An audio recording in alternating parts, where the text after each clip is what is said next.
One of the first books that I ever read after I learned English from like cover to cover was the first Harry Potter book, The Philosopher's Stone. I believe it was called The Sorcerer's Stone here, rebranded, not too sure why, but I still have like the OG cover for that book. Actually, I have the OG cover for every single one of the Harry Potter books. And here's a hot take. Actually, I don't know if it's really a hot take. I didn't really enjoy any of the movies.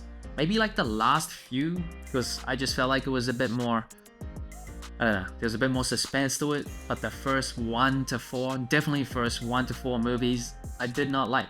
Like the books, did not like the movies. And with that said, I'm still not like a huge Harry Potter nerd, even though I enjoyed the books. Not like a super expert in terms of like fantasy, wizards and stuff like that. I'm still much more of a Lord of the Rings type of guy. But someone who's a huge Harry Potter fan is. And I need my phone and notes for this, because I cannot remember. But she is a 5-time WNBA All-Star, 2-time MVP, 2-time WNBA champion, 3-time Olympic gold medal winner, Breanna Stewart. And as part of her latest signature shoe with Puma, they are celebrating her fandom with this collaboration, Harry Potter, Puma, Stewie 3.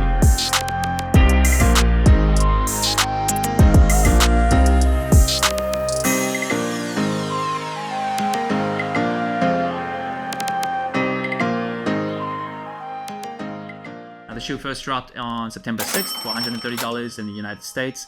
It is actually my first time trying on a Stewie 3 and playing ball in it.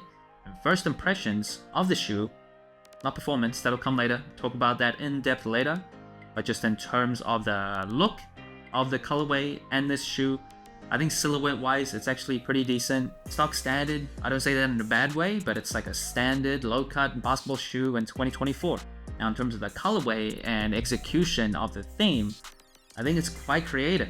There's a few nods to different things in Harry Potter that they've incorporated into the shoe that I think are very well done. If you love Harry Potter, even if you don't love basketball, you might just want this to collect. And if you like basketball and Harry Potter, that's double the fun. Now the upper of the shoe, it is engineered mesh with TPU overlays for lateral containment, which I'll get to later, but the pattern of the mesh comes in this smoky type of purple and black. I think that's a pretty cool aesthetic overall. And on the overlays around the eyelets, you'll get these patterns all around. And on the lateral side of the shoe, for a general release usually, you'll see like floral patterns there.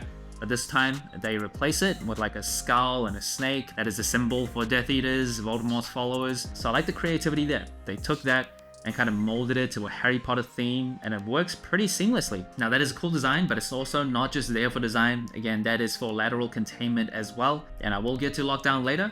But right under it, you'll see that neon green strip. Again, added support and containment. You see that on the medial side of the shoe as well.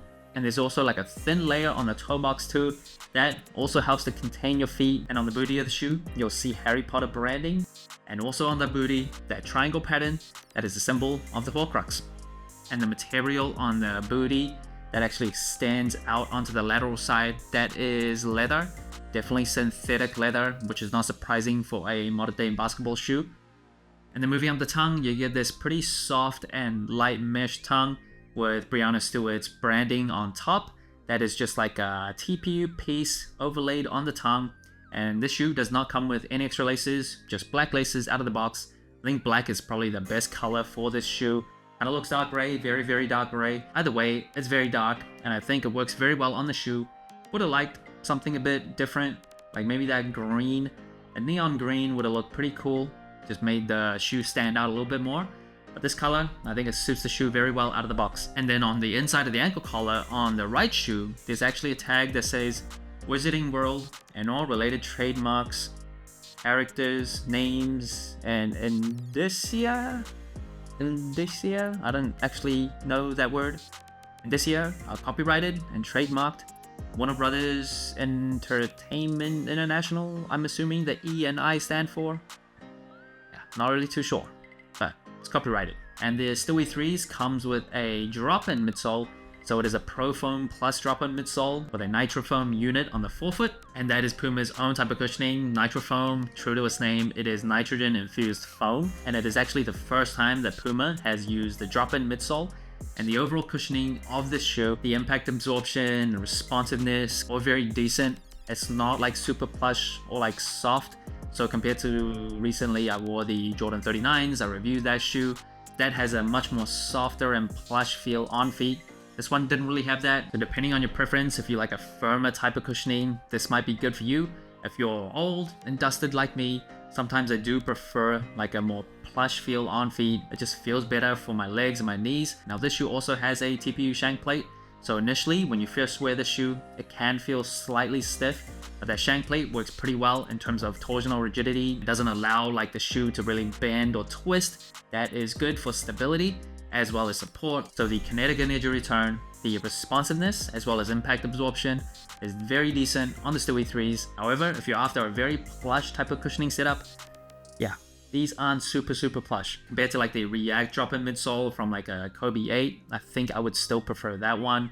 Just feel like that is slightly bouncier, slightly more plush with the same type of responsiveness as well as absorption for impact. Yeah, but it's close. It is very close. Now in terms of the traction, here is where I feel might be a deal breaker for me. I really prioritize great traction for my basketball shoes. That is like the most important thing for me. As someone that's usually out on the perimeter, driving to the basket, stopping, cutting, anything like that, I need good traction. So this pattern you'll see, according to Puma, this is high abrasion rubber and it comes in this floral type of design. Now, on a very tidy, clean, well-maintained gym, this works great. You're not really gonna have any problems with it. But for a not very well and just kind of average maintained gym with a bit of dust, this is not good. I did not enjoy it. The gym that I play at, it's not like the most pristine, but it's also not so bad. Like for other shoes, I haven't had really too many problems. But for this, I did not like the traction that I felt. So if you do know that you're playing in an indoor gym that is pristine, that has people maintaining it daily, no problems here. If you don't know for sure what type of condition your gym is going to be, I would not recommend this. This alone, yeah, as someone that just really prioritizes traction, this is it. I could not see myself wearing this shoe again unless I've been to that gym. I know it's always in tip-top shape. Now for outdoor use, you'll see this rubber is not very dense. It's not like the thickest rubber. It's not very strong. And the patterns are quite thin as well. So durability-wise, you might just completely destroy it. So I would definitely recommend just sticking to indoor play with this shoe. And the box of the shoe, very on theme. Horcrux symbol here. Puma, Breanna Stewart, Death Eater symbol, Harry Potter branding, Wizarding World, that Puma logo across, and a size chart too. And the paper inside is actually that same Death Eater symbol. Very nice. And the shoe also comes with like a card that explains the flowers that are not on this shoe, but like a general release Stewie 3. This one does not feature the same flowers. They changed it up for Harry Potter, but you get the same card. Would have liked if they paid extra attention to this detail and gave us a custom Harry Potter card instead. Now in terms of overall sizing, fit, lockdown, and support, I'm a wide and flat footer. This is wide footer friendly, as you can probably see from this silhouette, from bird's eye view, the toe box, all the way to the heel. It is pretty wide, so I had no problems in terms of heel slippage or overall fit, no pain anywhere around the toe box, so I really like that. In terms of the lockdown, it is very decent as well. The TPU overlays work very well to contain your feet. Heel counter is very solid as well, and as I mentioned before, you get that TPU shank plate, so lateral containment side to side, didn't really feel any ankle roll. You can see the wide base of the shoe as well, a lot of friction and contact with the court, so that also helps with lateral containment. Overall fit of the shoe, I do like. There's a lot of padding around the ankle as well, so that really kind of minimizes heel slippage too. A lot of times for wide footers, it's very hard to find like the best fit for basketball sneakers. So for me, I really prefer a snug fit, but if you go like too snug around the arch area, it can really start to hurt. If you go half a size up, there's too much room in the toe box. For me, this shoe, no problems. Size, fit, lockdown support, very recommended.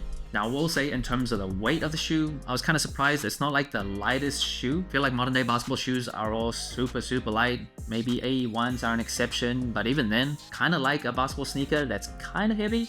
I feel like I'm wearing something on feet and not just like a sock. But yeah, I have no problems with the weight of the shoe, but I do know a lot of people do prefer almost like weightless basketball shoes. And these have a little bit of weight to it. So if that's a deal breaker for you, keep that in mind. Now usually for casual retro shoes, I give it a sole score. For basketball performance sneakers, I don't think those metrics really make sense. But I do have an overall final verdict for this shoe. I think the Stewie 3s are like 90% of the way there for me personally. 90% being like the fit, the lockdown, the torsional rigidity, support, lateral containment. They're all very well done. For me, the remaining 10%, a little bit of that, like 2% or 3%, is the lack of really plushness and the cushioning of the shoe. That's just personal for me. But the remaining of the dislikes that I have for the Stewie 3s, it is really the traction.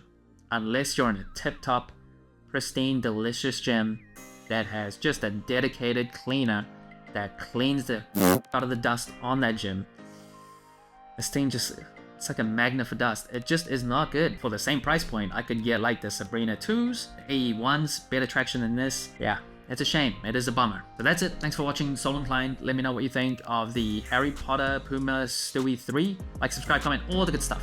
And remember, tomorrow may never come, so wear your shoes.